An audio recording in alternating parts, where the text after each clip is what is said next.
So the 632 is a new skidder, a little bit bigger than our 630 model. What we've done here on the 632 is package bigger components into our existing 630 platform. So we started the back end with a bigger grapple.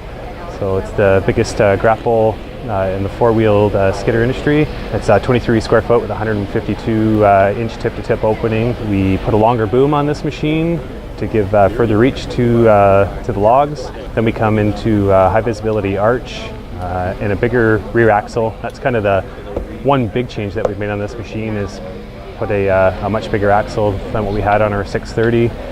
So we get improved life and better productivity, more uptime.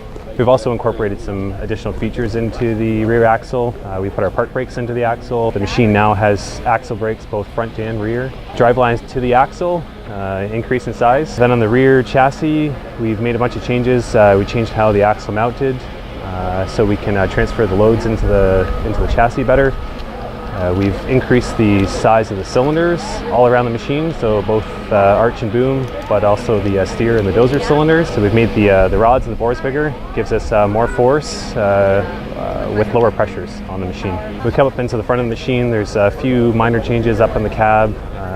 The instrument panel is laid out a little bit differently, and we've added some additional features on the steering joystick, so we can drive the machine by trigger and have a little bit more precise control over the speed of the machine. We've put a little bit more horsepower into the machine, so 25 additional horsepower over the 630. Also strengthened some of the frames. The front frame up at the very front is strengthened a little bit.